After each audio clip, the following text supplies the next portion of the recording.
मैंने सोच लिया ना कि ओवर एक्टिंग का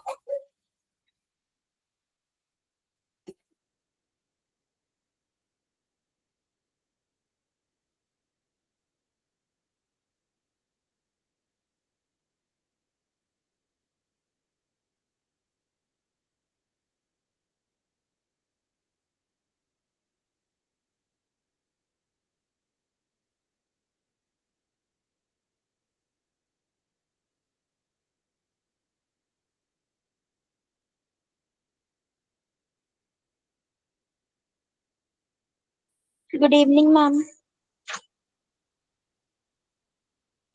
कैसे भी good evening everyone.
Good evening ma'am.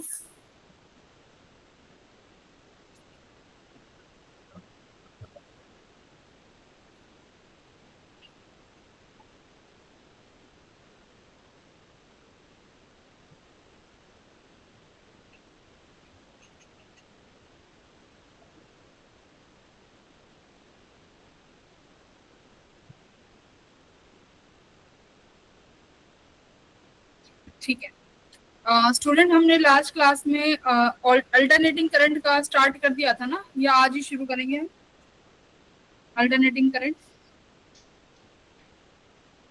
आज स्टार्ट करना है ना? Yes ma'am. Yes ma'am.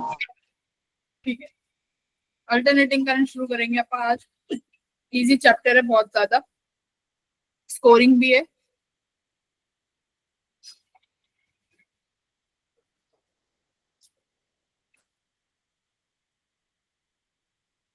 Sorry,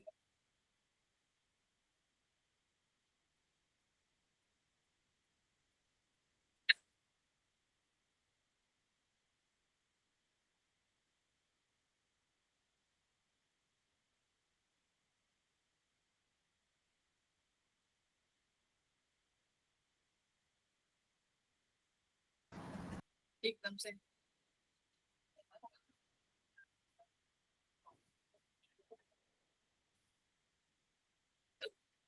अभी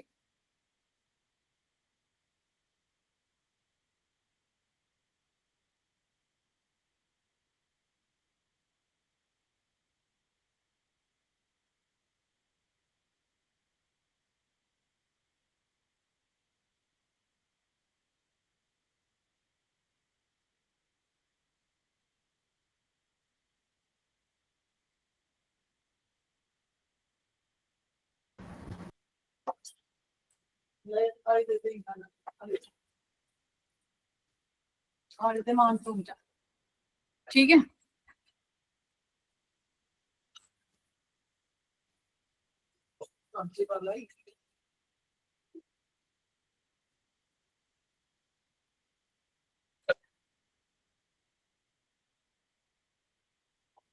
हो पाएगी आज क्लास ऐसे?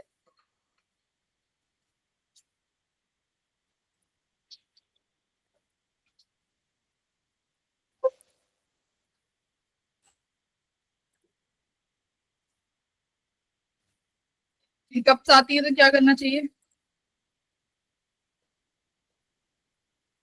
हैं?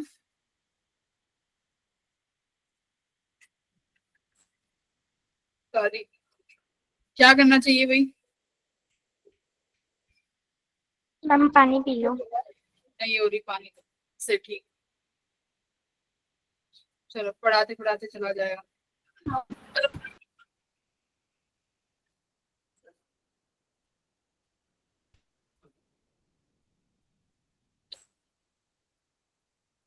ठीक है, हम लोग आज एसी स्टार्ट करेंगे। ठीक है, एसी और अल्टरनेटिंग करंट की शुरुआत कहाँ से हुई थी, बताएगा कोई बच्चा? एसी जनरेटर से, है ना? एसी जनरेटर में, एसी जनरेटर में हमने क्या बनाया था? एसी जनरेटर में हम क्या प्रोड्यूस करा था? अल्टरनेटिंग करंट, है ना? वो कॉइल रोटेट होती थी, उसकी वजह से क्या बनता था? अल्टरनेटिंग करंट बनता था। और वो कॉइल रोटेट होती थी तो फ्लक्स चेंज होता था। फ्लक्स कैसे चेंज करते थे एसी जनरेटर में? हम उस एरिया की वजह से, कि एरिया जो है, एरिया वेक्टर बोल सकते हो, बिटवीन द या एंगल। शेयर की, हाँ स्क्रीन नहीं शेयर की। अच्छा अच्छा, स्क्रीन।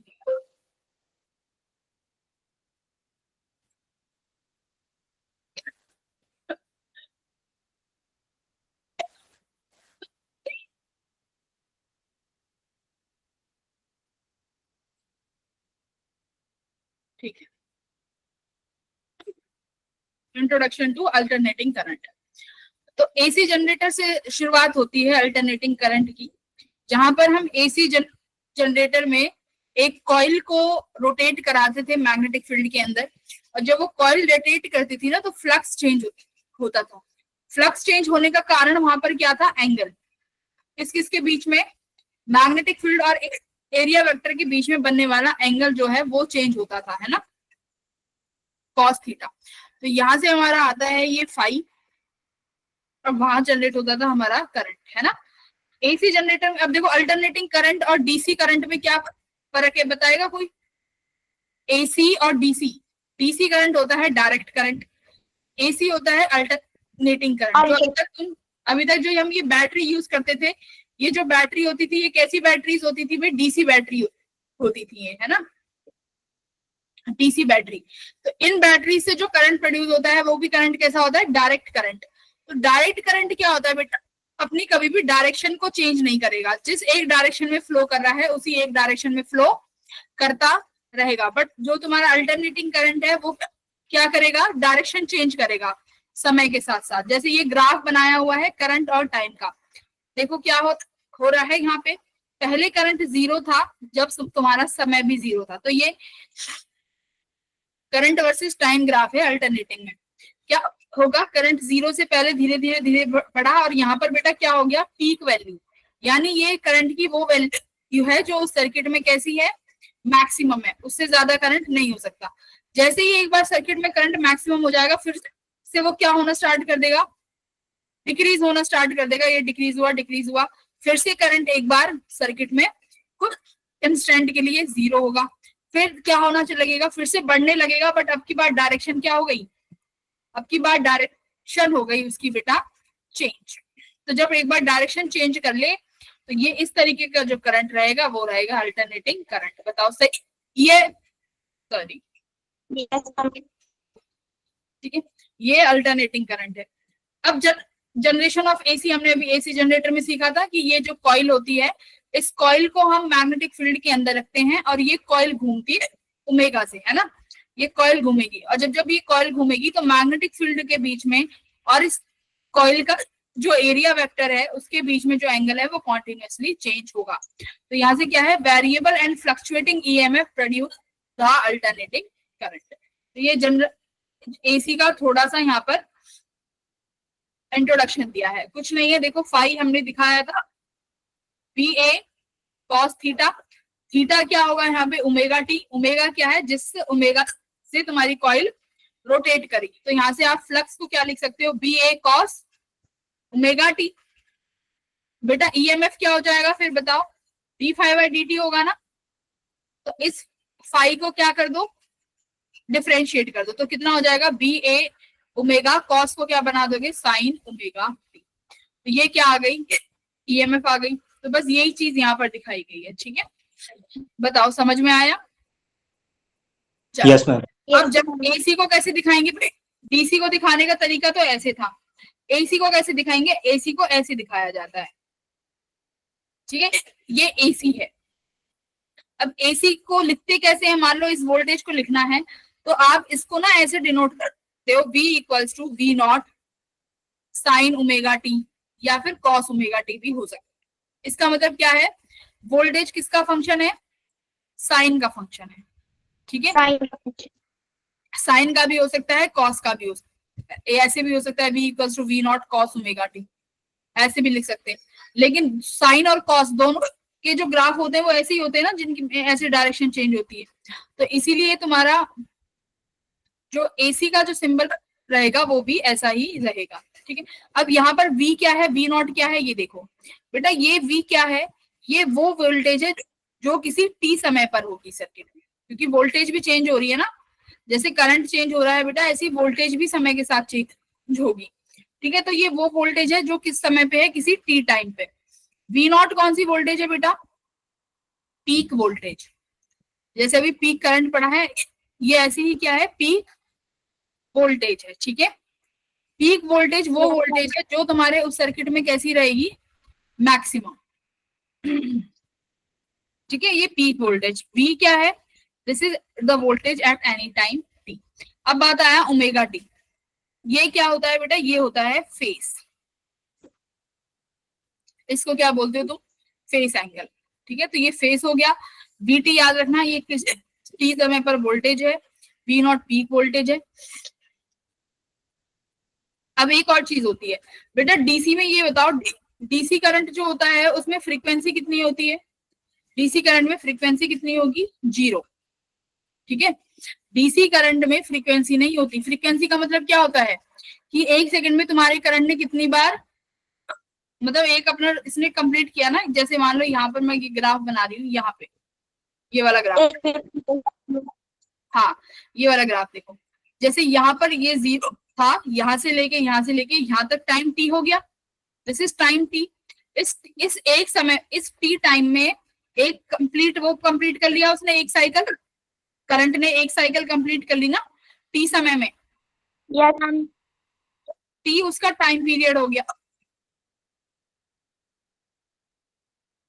अब मैं फ्रीक्वेंसी क्या हो जाएगी, मैं कह दूं आपसे कि एक सेकंड में कितना, एक सेकंड में कितनी बार ये तुम्हारा जो करंट है कितनी साइकिल कंप्लीट करेगा, कितनी साइकिल्स कंप्लीट कर लेगा, तो वो क्या हो जाता है बेटा, फ्रीक्वेंसी हो जाती है। और डीसी करंट में तो कोई साइकिल है ही नहीं, डीसी करंट तो स्ट्रेट करंट है, वो अपनी डायरेक्शन चेंज कर ही नहीं रहा, तो डीसी करंट में फ्रीक्वेंसी 0 होती है, अल्टरनेटिंग करंट में फ्रीक्वेंसी मिलेगी। तो यहाँ जो ओमेगा लिख रहा है, ये ओमेगा किसके बराबर होता है, 2 पाई f। f क्या है, f is frequency, f is frequency, सही है। Yes ma'am.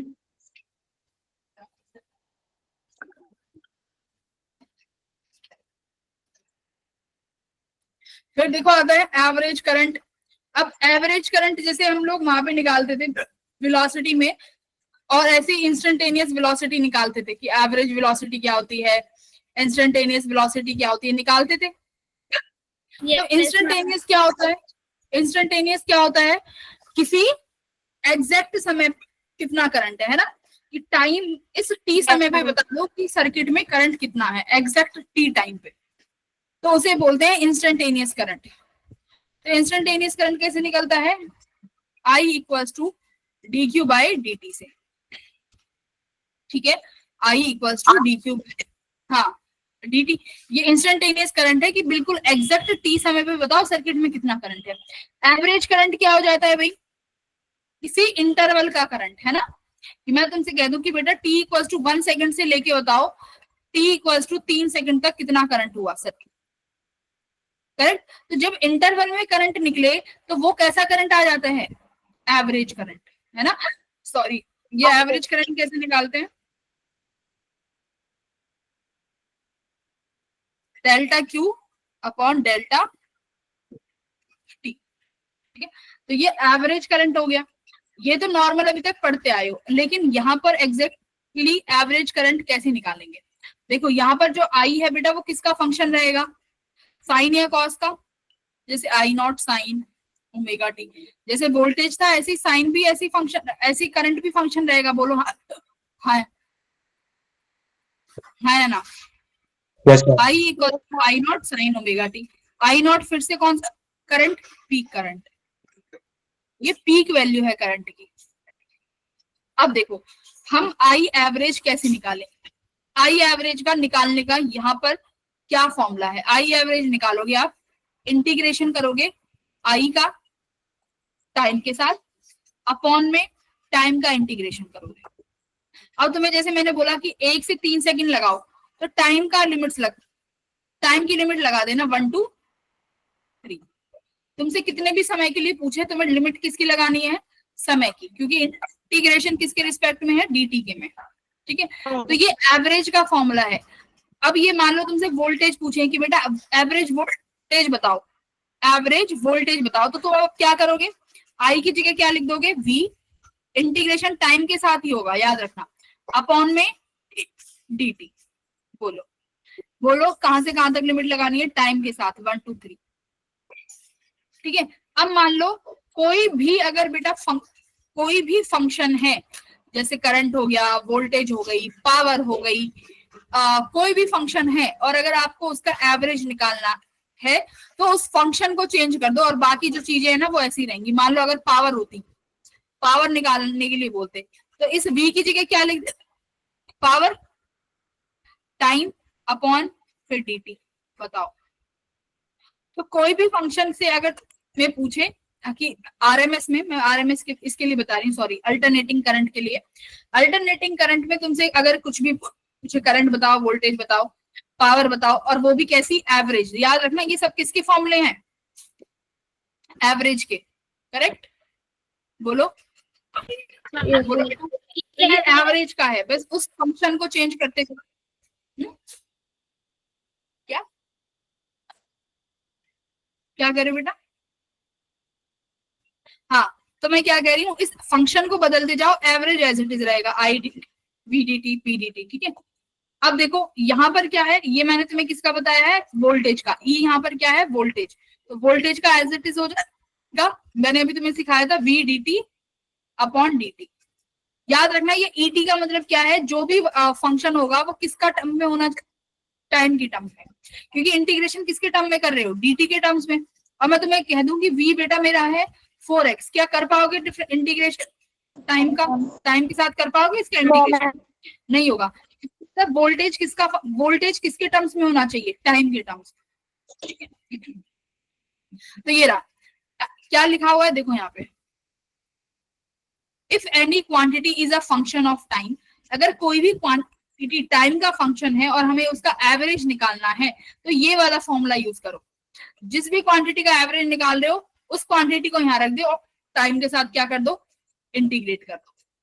अगर वो क्वांटिटी x के टर्म में गिवन है तो क्या लिखो, dx के साथ डिफरेंशिएट करो, अपॉन में, सॉरी, इंटीग्रेट करो और अपॉन में क्या लिख दो, dx लिख दो। तो जिस टर्म में हमें फंक्शन गिवन होगा उसी टर्म में क्या होगा, इंटीग्रेशन होगा। भाई x का इंटीग्रेशन x के साथ ही कर सकते हो, टाइम का इंटीग्रेशन टाइम के साथ कर सकते हो।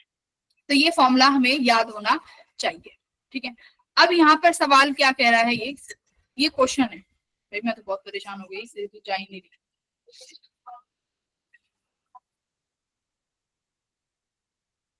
एवरेज करंट एंड ये कह रहा है कि एक साइनसोडियल साइकिल है अल्टरनेटिंग करंट की, बना लो ये।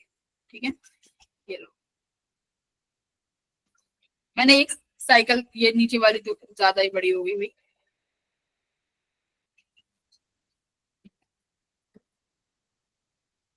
ये समय 0, बेटा ये कितना समय होगा, t/2, और ये कितना हो जाएगा यहाँ पे देखो, समय t हो गया। ठीक है, तो ये एक साइकिल कंप्लीट होगी।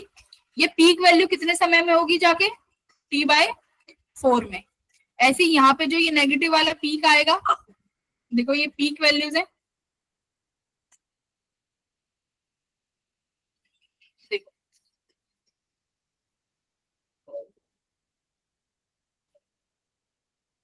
ये जो पीक वैल्यूज आई है ये कितने समय में कंप्लीट होगी, ये t/2, तो यहाँ से फिर t/4 लगेगा, तो t/2 प्लस t/4 जो भी समय होगा ये वो वाला टाइम पीरियड होगा। ठीक है, कितना होगा भाई, t/2 plus t/4, 3t/2, 3t/4, yes ma'am. 3t/4। 3t/4. तो ये है, तो ये तुम्हारा पीक वैल्यूज है, ये याद रखना, ये तुम्हारी पीक वैल्यूज है। ठीक है, करंट Yes, की, ma'am. ये आई है और ये time, these are peak values. अब मैं तुमसे कह देती हूँ कि बेटा जो करंट है ना वो इसका फंक्शन है I not sine omega T. अब मैं कहती हूँ कि कंप्लीट साइकिल कितने समय में हो रही है भाई, टी समय में। तो कंप्लीट साइकिल में टाइम कितना है, टी टाइम। तो इस टी टाइम के लिए निकालो कि आई एवरेज कितना आएगा।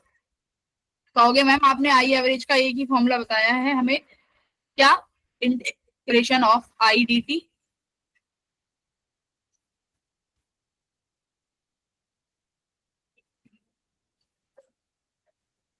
अपॉन dt का इंटीग्रेशन, यही बताया है। टाइम के साथ बेटा टाइम कितना है, 0 से कैपिटल टी, ये 0 से कैपिटल, बोलो ठीक है। Yes, ma'am.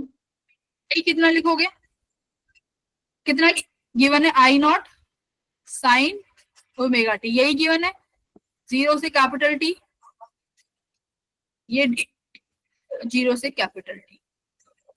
I not constant बाहर ले लू, Yes, ma'am. आई नॉट तो बेटा पीक वैल्यू है ना, आई नॉट तो पीक वैल्यू है, पीक वैल्यू चेंज नहीं होगी, वो पीक इतनी रहेगी सर्किट में, है ना। चेंज तो क्या होगा, ये आई चेंज होगा समय के साथ, जो इक्वल्स टू में लगा हुआ है। तो आई नॉट तुमने बाहर ले लिया, अब क्या करें बताओ मैम, 0 से T sign omega T dt, ठीक है। dt का नीचे कितना बनेगा टर्म बताओ, dt का इंटीग्रेशन टाइम बनेगा, और t में जब लिमिट रखोगे t की तो ये कितना बन जाएगा, कैपिटल टी, तो बाहर ले लो ऐसे कैपिटल टी। बोलो यहां तक किसी को दिक्कत? No ma'am. चलिए No, ma'am. पूरा ही कर लेते हैं।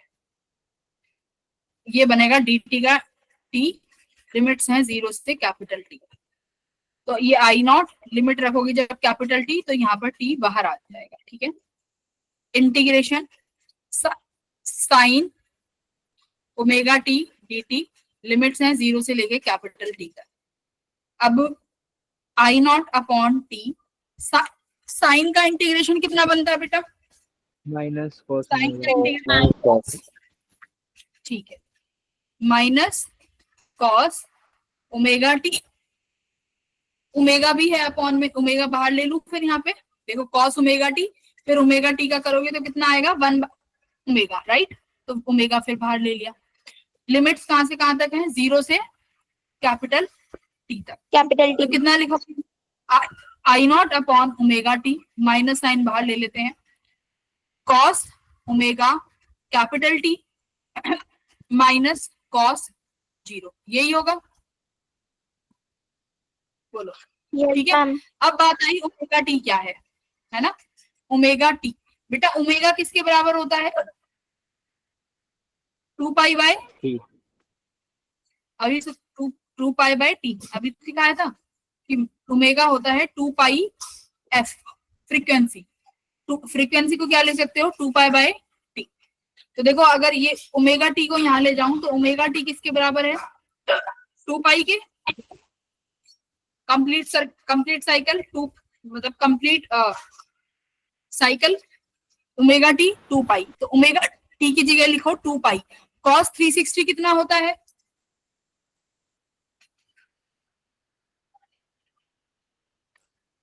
कॉस 360 कितना होता है, 1। कॉस 0 भी कितना होता है, 1। तो ये कैंसिल हो गया, कितना आ गया जी। तो अल्टरनेटिंग करंट में अगर फुल साइकिल में एवरेज करंट निकालोगे तो कितना आएगा, 0। क्यों आएगा 0, जितना ग्राफ पॉजिटिव एक्सिस में है उतना ही नेगेटिव में भी तो है, देख रहे हो भाई, जितना ऊपर है उतना ही नीचे है, तो एवरेज क्या हो जाएगा, 0। एवरेज करंट कितना आया, 0।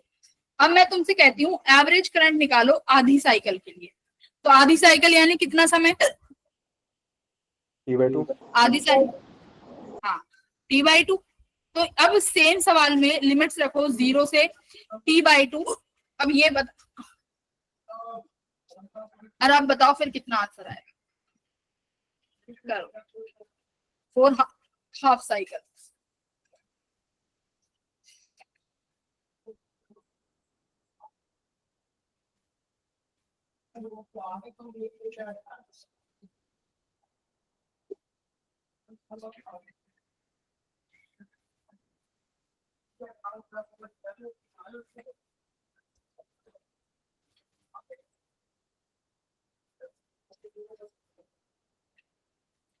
करो, रख के देखो। लो हेल्प के लिए मैं यहाँ पर ये वाला स्क्रीन लगा देती हूँ, अपनी कॉपी में करो। आधी साइकिल के लिए निकालो, सेम जैसे जैसे है t/2 रख दो बस।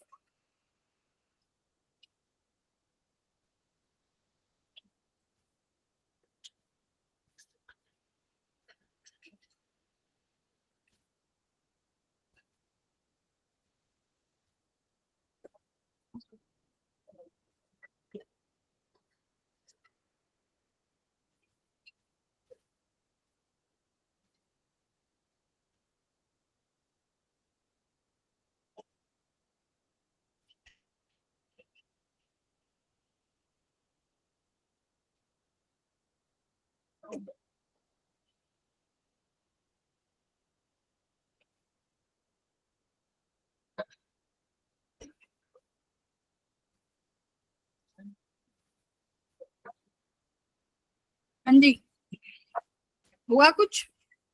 चलो साथ में करते हैं। फिर से आप कहोगे मैम आई जो है integration of I D T upon D T, limits बदल जाएंगी 0 से लेके t/2 तक, 0 से लेके t/2 तक, ठीक है ना। आई की वैल्यू क्या रहेगी? I not sine omega T, same में लगाना है। आई नॉट बाहर आ जाएगा, यहां बचेगा sign omega T D T, limits 0 से t/2। बेटा यहाँ पर जो dt है वो बन जाएगा t, लिमिट्स 0 से t/2। तो कितना बनेगा आई नॉट, ये t/2, ये अब यहाँ पे t की जगह क्या लिख दोगे? t/2, तो t यहाँ पर 2 ऊपर चला जाएगा, 2i0/t। साइन ओमेगा टी का इंटीग्रेशन कितना होगा? Minus cos omega T, omega बाहर आ जाएगा, लिमिट्स कहां से कहां तक है देखो, 0 से लेके t/2, ठीक है। यहाँ तक किसी को दिक्कत है बेटा, एक बार बोलो। No ma'am. ठीक है, नो मैम। तो ये -2i0 upon omega T cos. अब देखो, अब लिमिट्स रखनी है। कॉस में ओमेगा तो है, टी कितना है? t/2 माइनस कॉस 0, ठीक है। अभी हमने निकाला था ओमेगा टी किसके बराबर था? 2 पाई के। तो भाई ओमेगा t/2 बेटा कितना हो जाएगा? सिर्फ पाई के, बोलो सिर्फ पाई के बराबर हो जाएगा। तो यहां से आप क्या लिखोगे? -2i0 अपॉन ओमेगा टी, ये हो जाए cos pi minus cos 0। Cos pi किसके बराबर होता है? -1 -1, -1 और -1 कितना आ गया भाई? 2, माइनस का 2 और बाहर माइनस, तो ये कितना हो जाएगा? 4i0 upon omega T. तो देखो ओमेगा टी को क्या लिख सकते हो? 2 पाई 4i0, ओमेगा टी को 2 पाई लिख सकते हैं। तो ये कितना आ गया? 2i0 अपॉन, तो आधी साइकिल के लिए एवरेज करंट ये है 2i0 अपॉन पाई। अगर वोल्टेज निकालनी होगी तो बेटा वोल्टेज सेम क्या हो जाएगा? i0 की जगह v0 रख देना, 2v0 अपॉन पाई। बोलो यहां तक किसी को गड़बड़ लग रही है क्या? नो आई कौन सा कर, i0 क्या है? i0 क्या है यहाँ पे? Peak value. करंट की पीक वैल्यू की, मतलब जब हम साइनोसॉडियल वोल्टेज देंगे, उस साइनोसॉडियल वोल्टेज देने के बाद एक मैक्सिमम करंट तो जाएगा ना, धीरे धीरे धीरे धीरे बड़ा, वो मैक्सिमम जो करंट जाएगा वही i0 है, ठीक है। अब देखो, अब फिर आती है एक mean square current. Mean square कुछ नहीं होता, रूट मीन स्क्वायर होता है, ठीक है। क्या होता है? Root mean square current. जान ही रही है, रूट मीन स्क्वायर क्या होता है? रूट मीन स्क्वायर करंट पहले डेफिनेशन देखेंगे। यहाँ पे डेफिनेशन देखो जरा, समझ में आ रही है? पढ़ो।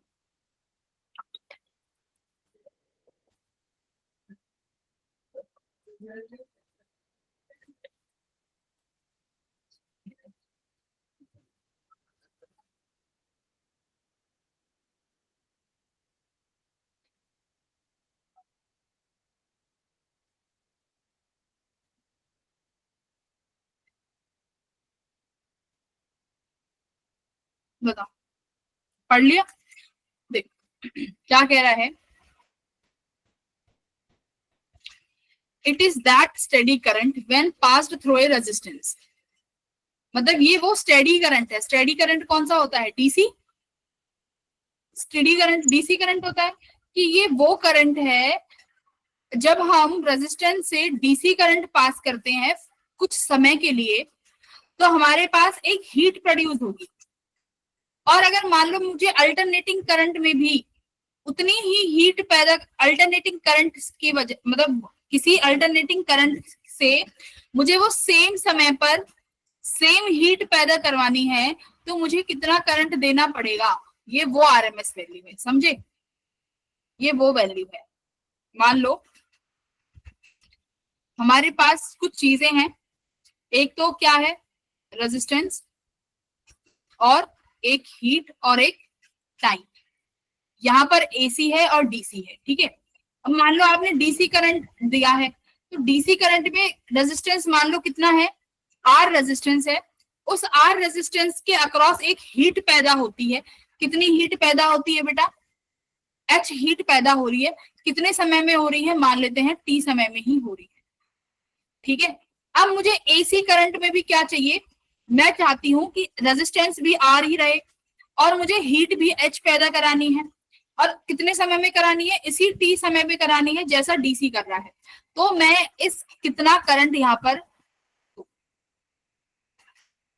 एसी का वो कौन सा करंट हम यहाँ पर यूज करें, वो क्या होता है हमारा? RMS value. ये तो डीसी में आया है ना सारी चीजें, रेजिस्टेंस, एच, हीट, टाइम। तो एक डीसी करंट की वजह से रेजिस्टेंस के अक्रॉस अगर किसी टी समय में एच अमाउंट की हीट बन रही है, पैदा हो रही है, तो अल्टरनेटिंग करंट से भी उसी रेजिस्टेंस में उतने ही समय में उतनी ही हीट पैदा होनी चाहिए। तो हम करंट की क्या वैल्यू रखें? समझ गए? समझ में आया कि नहीं आया? मैम एक बार फिर से रिपीट कर दीजिए ये वाला। हाँ देखो, डीसी करंट है। अगर डीसी करंट अगर किसी रेजिस्टेंस के अक्रॉस जाएगा, करंट आई, तो बेटा क्या होगा? हीट पैदा होती है ना, किसके बराबर होती है? आई स्क्वायर आर टी। यही होती है हीट किसी भी रेजिस्टेंस के अक्रॉस। मान लो ये रेजिस्टेंस आर है, तो टी समय में कितनी हीट पैदा हुई? मैं लिखती हूँ कैपिटल टी समय में मैम यहाँ पर जो हीट पैदा होगी कितनी होगी? I square into R T heat पैदा होगी ना। बट ये करंट कौन सा है? डीसी। कौन सा करंट है? डीसी करंट है ना। अब मैं चाहती हूँ कि अल्टरनेटिंग करंट में भी मैं क्या चाहती हूँ बेटा? इतनी ही हीट पैदा हुए, वही रेजिस्टेंस रहे, उतने ही समय में हो जाए। तो करंट की क्या वैल्यू रखें? तो आप कहोगे मैम एसी में ना ये आई जो है ये कौन सा आ जाएगा? ये आई आरएमएस बन जाएगा। आपको कुछ समझ में आया? डीसी में ये आई स्क्वायर आर टी है जो कि तुम्हारा डीसी करंट है। एसी में ये आई कौन सा लेना पड़ेगा? आई स्क्वायर आरएमएस, मतलब ये आरएमएस वैल्यू होगी। तो यानी आरएमएस एक कैसा करंट है? आरएमएस आप इसको एक डीसी भी बोल सकते हो, ठीक है। ये एक स्टडी करंट रहेगा। RMS is a DC current, समझ गए? Yes ma'am. आरएमएस एक डीसी करंट है। अच्छा, तो अब यहाँ पर यही है कि ये रूट मीन स्क्वायर करंट निकालना है उस साइकिल के लिए। अभी जो हमने बनाया था current I equals to I not sine omega T. मुझे पूरी कंप्लीट साइकिल के लिए निकालना है, जीरो से लेके टी समय पे, मतलब 0 से लेके टी क्या पूरा कंप्लीट साइकिल लिखते हैं, ठीक है। तो कितना आरएमएस करंट आएगा, कैसे निकालोगे, देखो इसको ऐसे पढ़ो, पहले क्या करना है करंट का स्क्वायर, स्क्वायर करने के बाद क्या करना है मीन, मीन का मतलब क्या होता है एवरेज, जो अभी सीखा है। एवरेज करने के बाद जो भी वैल्यू आए उसका क्या कर दो रूट कर दो। कल क्लियर, क्या कहा मैंने, कुछ समझ में आया बेटा। पहले तो जो करंट गिवन है उसका स्क्वायर करो, फर्स्ट स्टेप। सेकंड स्टेप क्या करो मीन, मीन यानी एवरेज जो अभी लेना सिखाया है। तीसरा स्टेप क्या करना है बेटा रूट लेना है, पीछे से शुरू करें, स्क्वायर करेंगे मीन करेंगे और लास्ट में क्या कर देंगे उसका रूट निकालेंगे। तो पहला स्टेप करते हैं स्टेप 1, क्या है बताओ मैम, स्क्वायर करेंगे इसका, ठीक है। तो आई किसके बराबर हो जाएगा, I square equals to I naught square sine omega omega T. अब इसका करना है मीन, तो अभी एवरेज का मैंने तुम्हें एक ही फॉर्मूला लिखवाया था, क्या I D T upon D T, ये लिखवाया है। ये आई अब क्या बन चुका है आई स्क्वायर, क्योंकि मैंने क्या बोला है करंट का स्क्वायर कर दो, कर दिया आई स्क्वायर तुमने, एवरेज की वैल्यू में स्क्वायर कर दिया। आई स्क्वायर कितना है I naught square sine square omega T upon D T, कहां से कहां तक 0 से लेके टी तक, कैपिटल टी, यहाँ भी 0 से लेके कैपिटल टी तक। क्लियर है जी, यहाँ से कॉमन आई नॉट स्क्वायर बाहर आ जाएगा, यहाँ से ये टी बाहर आ जाएगा, यहाँ क्या बचेगा बेटा limits sign square omega T, यही बचेगा डी टी लगाना भूल गए, 0 से लेके कैपिटल टी तक। बोलो अब मेरी बात ध्यान से सुनो, साइन स्क्वायर ओमेगा टी का एवरेज कितना होता है, यहाँ मैं लिखवा दूं शॉर्टकट है ये।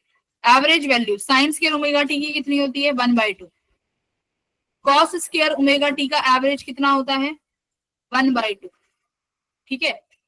ये ओमेगा टी यहाँ पर कुछ भी हो सकता है, ये थीटा है एक्चुअली में, ओमेगा टी रहने थीटा से याद करो, sine square theta 1/2, cos square theta 1/2, sine theta का एवरेज वैल्यू कितना होगा बेटा 0। सिमिलरली कॉस थीटा का एवरेज वैल्यू कितना होगा, कॉस थीटा का एवरेज वैल्यू 0। तो अब तुम्हारे पास ये ऐसे बना आई नॉट स्क्वायर ये है, कैपिटल टी यहाँ पर है, ये साइन स्क्वायर ओमेगा टी है। तो साइन स्क्वायर ओमेगा टी का एवरेज कितना बनेगा 1/2,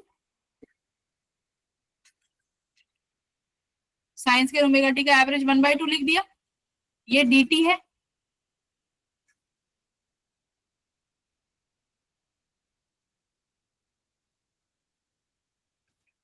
जीरो से कैपिटल टी तक क्या हो जाएगा ये I naught square capital T 1/2 as it is, dt का क्या बन जाएगा t और लिमिट्स क्या है कैपिटल टी। बताओ t से t कट गया, कितना आया बेटा ये सेकंड स्टेप चल रहा है, ये एवरेज वाला स्टेप सेकंड, कितना आया आई नॉट स्क्वायर अपॉन 2 आ गया।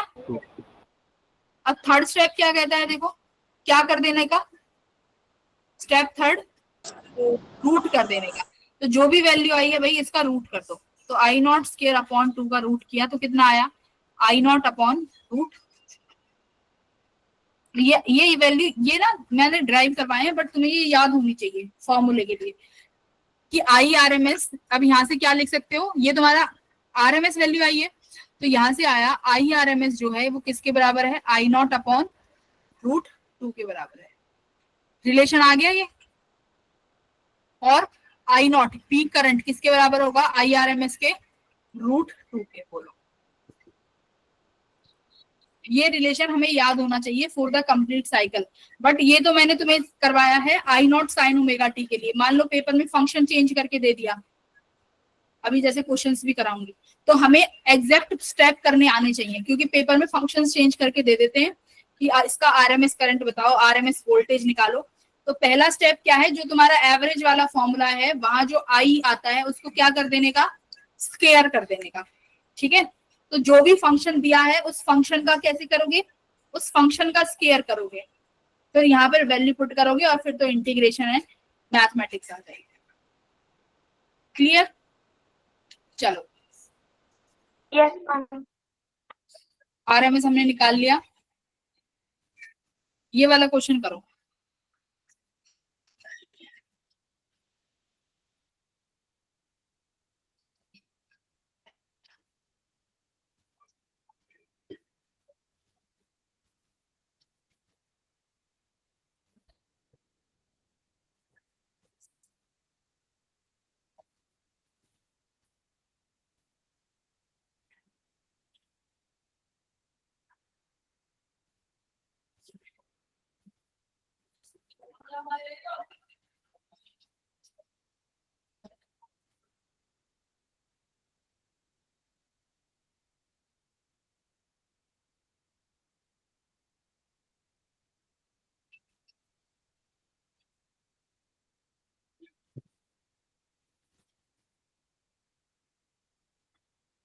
करो। तुम्हें क्या कहा है कि पीक वैल्यू जो है 10 वोल्ट है, ठीक है, यानी ई नॉट की वैल्यू तुम्हें 10 वोल्ट दी है। कह रहा है कि अगर समय इतना है तो मुझे इंस्टेंटेनियस ईएमएफ निकाल के बताओ। तो हमने निकालना सीखा है ना फॉर्मूला, क्या बेटा, E equals to E not cos omega T given है। Yes, ma'am. इसमें जो ये वाला E है, ये कौन सा E होता है किसी भी t समय पे, राइट? किसी भी t समय वाला E नॉट क्या होता है, पीक वैल्यू। देखो तुम्हें पीक वैल्यू यानी E नॉट कितना दिया है, 10 वोल्ट। तुम्हें टी पे पूछ रहा है, यानी इस वाली टाइम पे पूछा जा रहा है। ओमेगा कैसे निकाल लोगे? ओमेगा कितना होता है, 2 पाई फ्रीक्वेंसी। 2 pi f। तो फ्रीक्वेंसी देखो कितनी दी हुई है, 50, तो ओमेगा कितना आ गया, 100 पाई। 100. अब ये सारी वैल्यू इस फर्स्ट इक्वेशन में रख दो बेटा जी, हो गया सवाल। देखो मैम ई टी निकाल लेंगे, ई नॉट 10 है, कॉस रख दिया, ओमेगा कितना आया, 100 पाई, टाइम कितने पे पूछा है, स्मॉल टी देखो 1/600। Yes, ma'am. तो ये कितना हो गया, 100 से 100 कट गया, तो कितना आया E T, 10 cos pi by 6. हाँ वेरी गुड, 10 cos π/6। तो cos π/6 कितना, Under root 3 by 2. Root 3 by 2। Root 3 by 2. तो ये आ गया तुम्हारा Yes. किसी भी टी 5 समय root पे। 3। 5 root 3 आ जाएगा मैम, बी ऑप्शन। तो हम ऐसे किसी भी टी समय पर वोल्टेज निकाल सकते हैं कि सर्किट में कितनी टी समय पे वोल्टेज होगी। बोलो आया कुछ निकालना?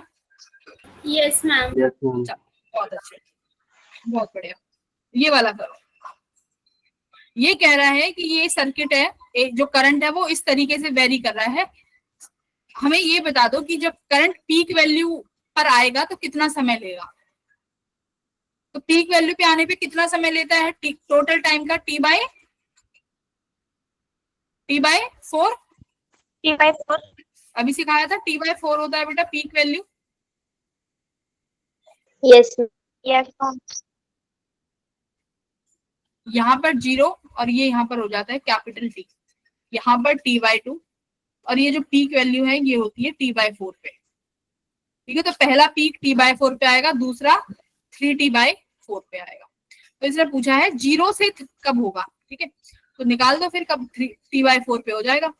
तो निकाल लो कि t बाय 4 करो, टोटल टाइम निकाल लो, टोटल टाइम कितना है,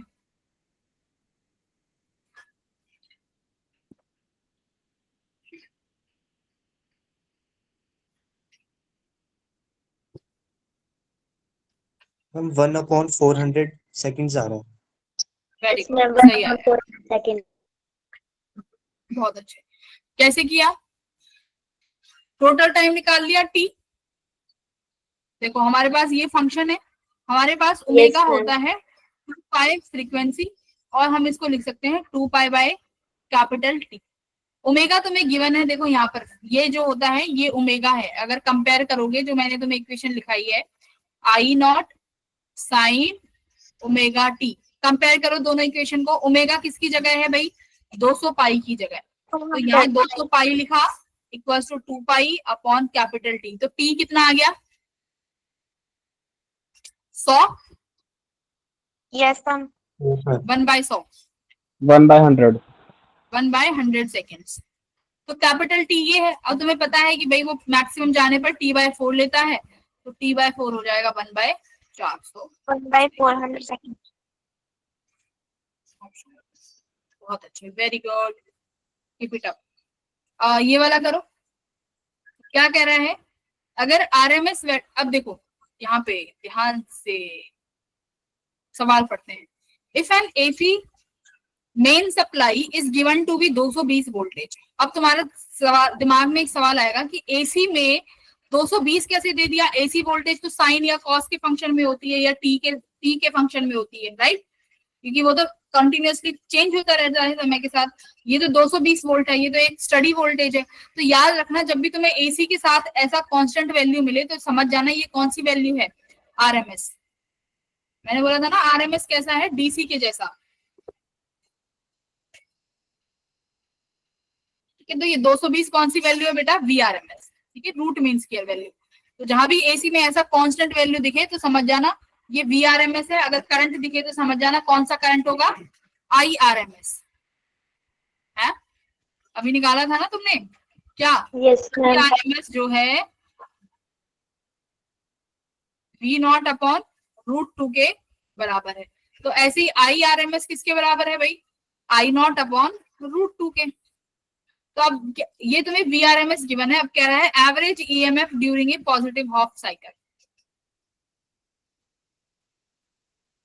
what would be the average voltage? Average voltage पूछ रहा है, समझ गए? बहुत इजी है। एवरेज वोल्टेज, अभी एवरेज वोल्टेज का फॉर्मूला निकाला था। एवरेज वोल्टेज कंप्लीट साइकिल में कितनी होती है? कंप्लीट साइकिल में तो 0 है भाई। अरे अभी तो निकाला था एवरेज करंट कंप्लीट साइकिल के लिए। फुल साइकिल के लिए तो 0 होती है ना वोल्टेज। हाफ साइकिल के लिए आता है, हाफ साइकिल में कितना आता है? 2I0/pi। 2I0/pi। वोल्टेज आएगा 2V0/pi। तो इसका मतलब मुझे हाफ साइकिल निकालने के लिए किसकी जरूरत है? वोल्टेज पूछा है तो V0 चाहिए। और V0 कहां से निकालेंगे? आरएमएस से। कितना हो जाएगा? V0/√2 into VRMS। फॉर्मूला ऊपर लिखा हुआ है, स्क्रीन पे देखो। आरएमएस कितना दिया हुआ है? 220। आ गया V0। तो हाफ साइकिल के लिए तुम्हारा ईएमएफ कितना आया? V average for half cycle 2 into V0/√2 into 220/पाई। आ गया। इसको बेटा सॉल्व कर लो एक बार, 198 आ जाएगा। 198 ही आ रहा है, 198.0 आ रहा है। वेरी। तो ऐसे एवरेज ईएमएफ कंप्लीट साइकिल के तो कुछ आएगी नहीं मैम, पता है तुम लोगों को। हाफ के लिए फॉर्मूला है। तो ये जो फॉर्मूले हैं फुल साइकिल और हाफ साइकिल के याद होने चाहिए। Full cycle, half cycle, RMS कितना है, ये दो वैल्यू रटी होनी चाहिए। अब देखो यहाँ पर वोल्टेज और करंट की वैल्यू दी हुई है कि ये वोल्टेज है, ये करंट है। अब देखो यहाँ पर एक ये जो वैल्यू होती है ना साइन के साथ, जैसे मैं लिखती हूँ I = I0 sin ω/t। ये साइन के साथ जो भी टर्म होती है ना, ये क्या होता है भाई? ये होता है पूरा टर्म फेस। ये फेस बताता है कि अब जो तुम्हें वोल्टेज गिवन है, देखो वो गिवन है 5 sin 100πt - π/6। ये भी पूरा फेस है। और करंट दिया है इतना। तो ये बताओ कौन सा लीड कर रहा है, वो भी कितने डिग्री से? समझे? कौन सा कितने डिग्री से लीड कर रहा है, कैसे बताओगे? अब सुनो, I = I0 sin ω/t। मैं बेटा यहाँ लिखती हूँ वोल्टेज जो है V0 sin ω/t plus 90 degree. अच्छा अब 90 नहीं 60 लिखते हैं। π/6 कितना होता है? π/6 30 होता है ना, 30 डिग्री। तो यहाँ में 30 लिखते हैं। यस। तो ये बताओ कौन आगे चल रहा है? वोल्टेज आगे है कितने डिग्री से? 30 डिग्री से ना। देखो ये पूरा फेस ये है इसका sin ω/t। इसका कितना फेस? अरे मैंने ये क्या कर दिया,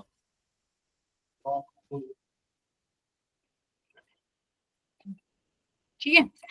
इसका फेस ये बनेगा, तो ये कितना है इसका फेस, ओमेगा टी में 30 डिग्री आगे।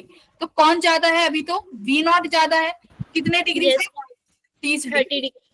अच्छा, अब मैं इस आई को लिख दूं, बेटा आई जो है वो है I not sine omega T minus 30 degree. अब बताओ तुम्हारा वी कितने डिग्री से आगे हो जाएगा,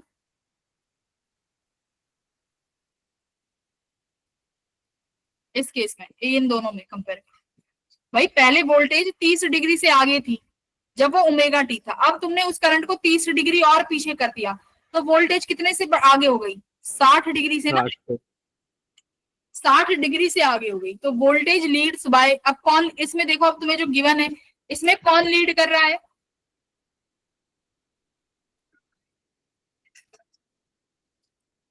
बताओ कौन लीड कर रहा है,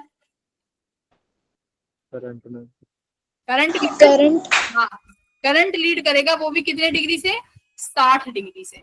डिग्री। समझ में आया ना कैसे, ये देखो ये तो 100 पाई टी से ये एक लाइन बना दो, सुनो ये मैंने एक लाइन बना दी कितने की, 100 पाई टी की। अब जो वोल्टेज है वो इस 100 पाई टी से कितना आगे है भाई, वो वोल्टेज जो है 100 पाई टी से कितनी डिग्री पीछे है, 60 डिग्री। ये तो वोल्टेज हो गई, और करंट इससे कितने डिग्री आगे, सॉरी ये 30 है, यहाँ पे 30 लिखी, करंट इस 100 पाई टी की लाइन से कितना आगे है, करंट इस 100 पाई टी की लाइन से 30 आगे है। तो बताओ आई और वी आपस में कितनी दूरी पे है, 60. और आगे कौन है, करंट आगे है, दिख रहा है, ये 100 पाई टी मानो रेफरेंस लाइन है 0 डिग्री वाली। ऐसे फेस भी बना, ये बनते हैं फेस ऐसे 0 डिग्री पे। बताओ ये 100 पाई टी की लाइन है, आई इससे 30 डिग्री आगे, वोल्टेज इससे 30 डिग्री पीछे है, तो दोनों कितने डिग्री के एंगल बना रहे हैं, 60 डिग्री के। बताओ ये समझ, ये होता है फेस। तो यहाँ पर ऐसे ही होगा, कभी वोल्टेज आगे चली जाएगी, कभी करंट आगे चला जाएगा, या दोनों कभी कभी साथ साथ चलेंगे। ठीक है भाई, हम यहाँ पर हम पढ़ेंगे कि कौन आगे रहेगा कौन पीछे रहेगा।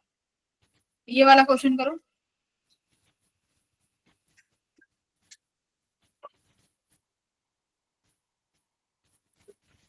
दो सौ 20 दिया है, यानी कि आरएमएस से निकलेगा, इसमें मुझे निकालने का है पीक वैल्यू निकाल।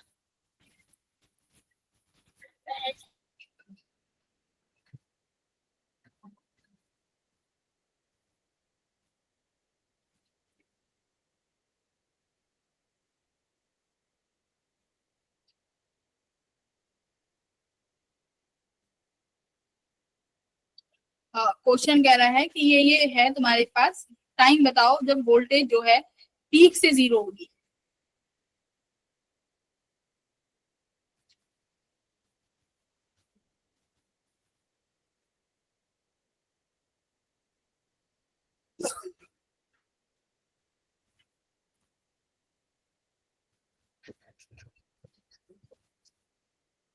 तो 5 into 10⁻³ आ रहा है। ठीक है, देखो भाई हमें तो ओमेगा जो होता है किसके बराबर होता है, 2 पाई अपॉन टी के। हमें फ्रीक्वेंसी दे दी omega equals to 2 pi F, कितना आया 100 पाई, ये ओमेगा आ गया। ओमेगा की जगह क्या लिख सकती हूँ, 2 पाई बाई टी लिख दूं इक्वल्स टू 100 पाई है, पाई से पाई कट गया, ये कितना आ गया 2 इक्वल्स टू टी 100, टी कितना आ गया 1/50, if I am not wrong, calculation सही है देखो, 1/50 सेकेंड्स। टोटल टाइम यही है,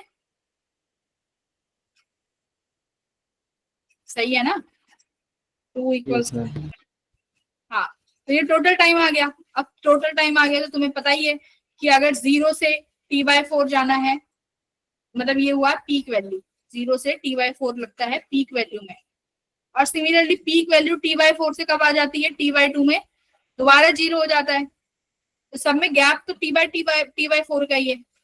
तो यानी पीक वैल्यू से जब 0 होना होगा, time taken for the voltage to change from peak to 0, यानी ये भी t/4 आएगा।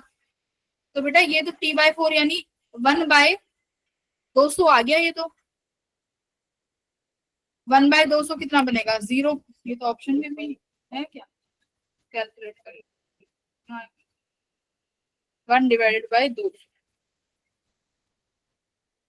D option. मैम मैंने इसमें ना वो टाइम पीरियड वाला फॉर्मूला लगा दिया था 1/फ्रीक्वेंसी वाला। सही आ रहा है ये तो, पर ये तो हमारा 10⁻⁻ में आ रहा है, ये तो कोई ऑप्शन भी नहीं है। मैम इसमें मैम वो फॉर्मूला नहीं लगा सकते, time period is equal to 1/फ्रीक्वेंसी वाला।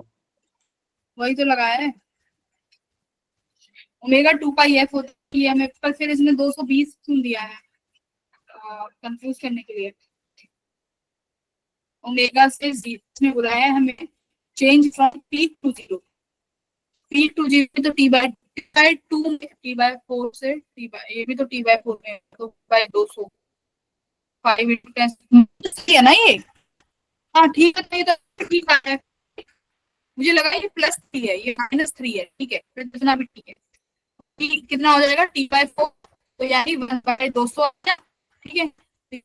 -3 आपकी आवाज ब्रेक हो रही है। मैम आपकी आवाज नहीं आ रही। हाँ यस मैं कह रही मैम। हूँ, अभी भी नहीं आ रही। मैम हाँ, स्क्रीन भी नो विजिबल। मैम।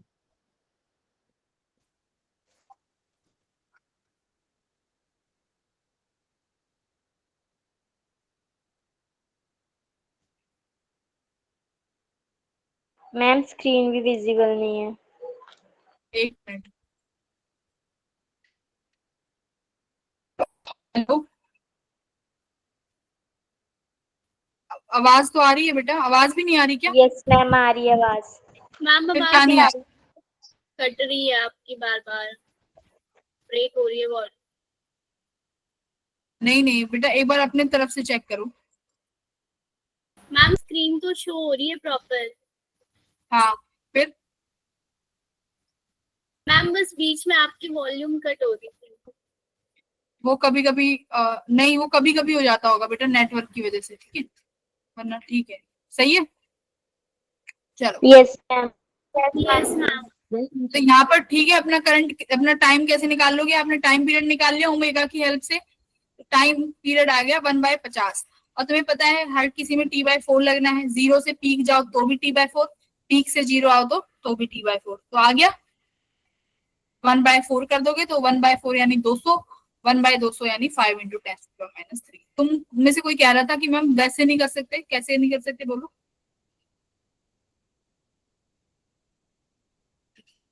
हाँ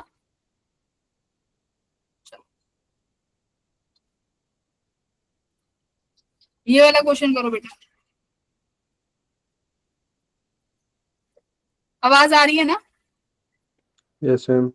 मैम आ रही है आवाज। हाँ ठीक है, तो देखो करंट क्या है, यहाँ पर करंट को तुम्हें फंक्शन दे दिया 2√t का, ठीक है, ये 2√t का फंक्शन है, आरएमएस वैल्यू।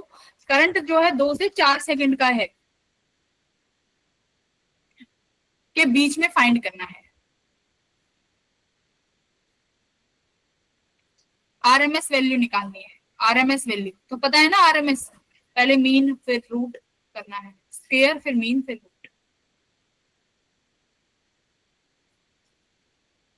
तो इसीलिए कहती हूँ हर बार फॉर्मूले से काम नहीं चलता, कैसे सॉल्व करना है वो भी आना चाहिए। ये लास्ट क्वेश्चन है, सॉल्व करना।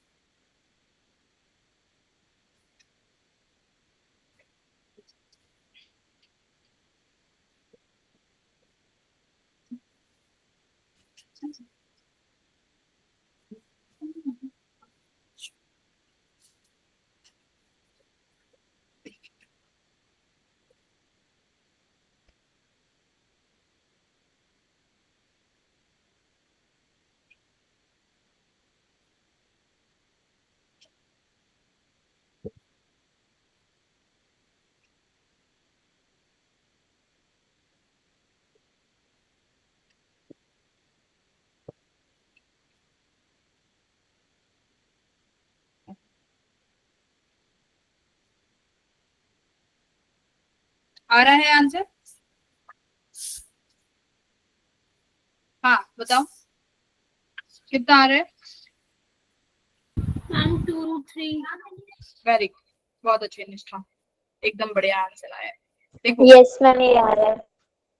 सबसे पहले हम करेंगे मैम इसका मीन, मीन से पहले हम स्क्वायर करते हैं, तो यहाँ पर i² dt अपॉन dt। समय इन्होंने दिया हुआ है 2 से 4, 2 से 4। आई स्केयर रखोगे तो यहाँ पर वैल्यू आई स्केयर की कितनी हो जाएगी बेटा? 4t yes ma'am. अपॉन ये तुम्हारा बन जाएगा t। लिमिट्स यहाँ पे 2 से 4 और ये भी 2 से 4। ठीक है, यहाँ पे 4 बाहर आ जाएगा, यहाँ क्या बचेगा? टी स्केयर अपॉन 2, 2 से 4। ये कितना बनेगा यहाँ पे देखो? 4 - 2 अपॉन 2, तो ये आ गया 2। इसका 2 बाहर निकाल लेते हैं, यहाँ बचेगा अंदर टी स्केयर। लिमिट्स हैं इसकी 2 से 4, ये कैंसिल हो गया, तो ये आ गया भाई 4 4 जा 16 -2 2 जा 4, यानी कितना आ गया? ये 12। तो अभी तक तो ये मीन आया है। मीन के बाद अपना लास्ट स्टेप होता है रूट करना, तो रूट 12। तो रूट 12 आई थिंक कितना हो जाएगा? 2√3 एम्पियर। देखो ये तुम्हारा सी ऑप्शन था यहाँ पे, 2√। तो इसीलिए तुम्हें अगर कोई भी फंक्शन दे देंगे तो हमें RMS वैल्यू निकालना और एवरेज निकालना ये सब आना चाहिए। आई थिंक तुम्हें आ भी गया है बहुत। जैसे यहाँ पे फंक्शन दे दिया टी स्केयर, टी स्केयर से आप बहुत जल्दी निकाल सकते हो। अब देखो जैसे यहाँ पे आई का फंक्शन दे दिया, I1 cos omega T, I2 sin omega T. ठीक है, तो ये एक बार अपने घर पे बैठ के ट्राई कर लेना। अगली क्लास, अभी जाना नहीं, रुको, अगली क्लास में हम क्या पढ़ेंगे? इंडक्टर को अगर हम लोग लगाएंगे AC सर्किट में तो क्या होगा, अगर रेजिस्टेंस को लगाएंगे AC में तो क्या होगा, कैपेसिटर को लगाएंगे, पढ़ चुके ना, कैपेसिटर, इंडक्टर, रेजिस्टेंस। तो इन तीनों को पहले अलग अलग लगाएंगे AC में, फिर उसके बाद इनके पेयर बनाएंगे, LR सर्किट, RC सर्किट, फिर उसके बाद तीनों को एक साथ लगा देंगे बस, और उसके बाद ही तुम्हारा ये चैप्टर कंप्लीट हो जाएगा। तो छोटा सा चैप्टर है और इजी है। ठीक है, तो क्लास मिस मत करना। आज की क्लास में किसी को कोई डाउट है तो पूछो, या फिर पुराने कोई भी डाउट है तो पूछ सकते हो आप।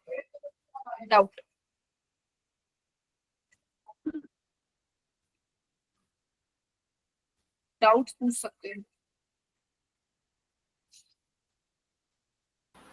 अरे डाउट ही नहीं है तुम्हारे? ठीक है, फिर अगर डाउट नहीं है तो मैं भी तुम्हें इसकी PPT शेयर कर दूंगी, वो सॉल्व कर लेना घर पे बैठ के। ठीक है, यस मैम। ओके। तो बेटा अभी तुम्हारे जेई के एग्जाम में 4 महीने ही बचे हैं, तो पुराना रिवाइज करना शुरू कर दो। टीचर्स जो 11th का रिवाइज करा रहे हैं, जो बच्चे मॉर्निंग में आते हैं, 11th का भी थोड़ा थोड़ा पढ़ना शुरू कर दो, तो एग्जाम जब आएगा तो ज्यादा दिक्कत नहीं होगी। बाकी टीचर्स के पास आप कभी भी रीच आउट कर सकते हो किसी भी परेशानी में।